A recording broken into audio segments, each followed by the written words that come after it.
देखिए, पूर्वोत्तर के 6 राज्यों में बारिश, बाढ़ और लैंडस्लाइड से लाखों लोग प्रभावित हुए हैं।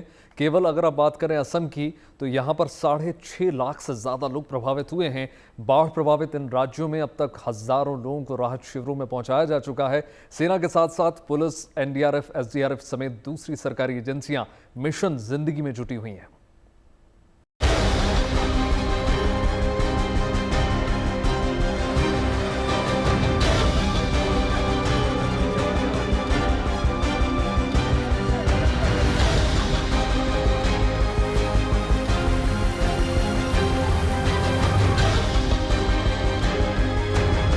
पूर्वोत्तर के 6 राज्यों में लाखों की आबादी इस वक्त भीषण सैलाब संकट से जूझ रही है, जिन्हें बचाने के लिए सेना से लेकर एयरफोर्स तक, एनडीआरएफ से लेकर एसडीआरएफ और फायर डिपार्टमेंट तक ने पूरी ताकत झोंक रखी है।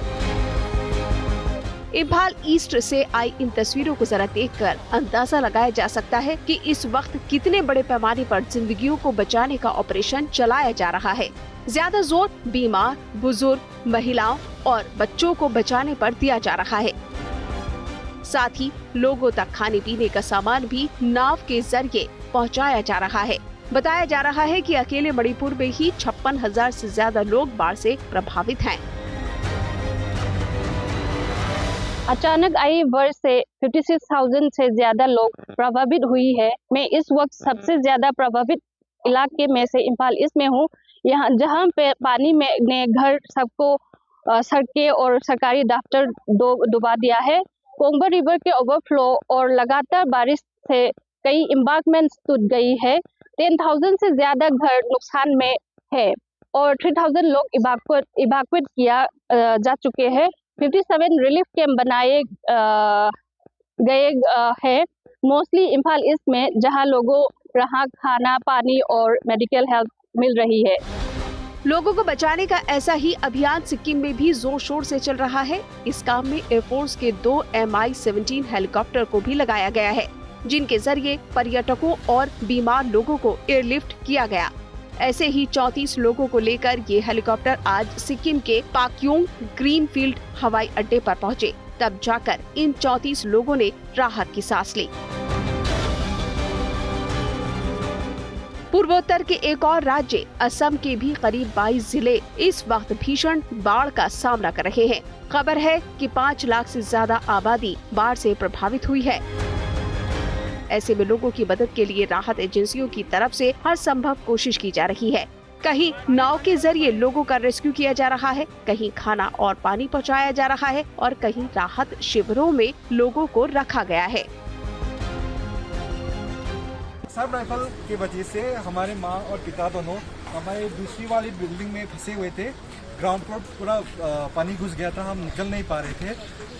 लाइट भी नहीं था, पानी भी नहीं था पीने के लिए।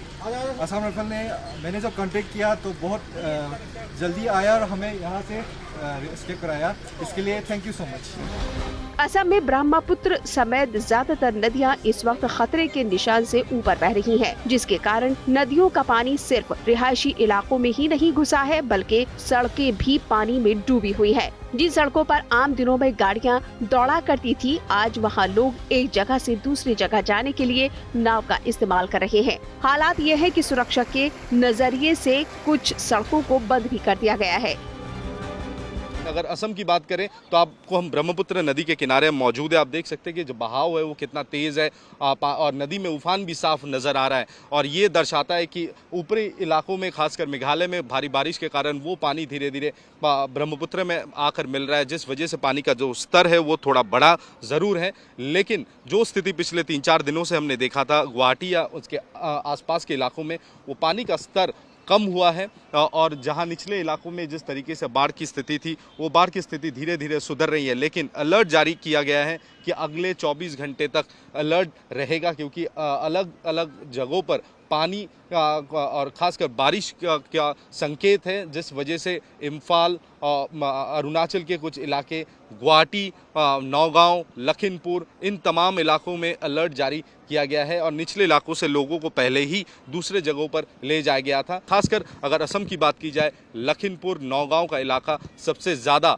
अफेक्टेड है और इस समय पिछले 3-4 दिनों के तुलना में स्थिति बेहतर हुई है, लेकिन नए सिरे से बारिश ना होने के कारण एक उम्मीद है कि शायद अगले कुछ घंटों में या कल तक स्थिति बेहतर होगी, लेकिन अगर बारिश का सिलसिला जारी रहा तो स्थिति और भी बिगड़ सकती है। संकट की इस घड़ी में प्रधानमंत्री नरेंद्र मोदी ने पूर्वोत्तर राज्यों के मुख्यमंत्री हिमंता बिस्वा शर्मा और प्रेम सिंह तमांग और मणिपुर के राज्यपाल अजय भल्ला से बात कर स्थिति की जानकारी ली और उन्हें केंद्र की ओर से हर संभव मदद का भरोसा भी दिया। इम्फाल से बेबी शिरीन और गुवाहाटी से तापस सेन गुप्ता के साथ bureau report good news today.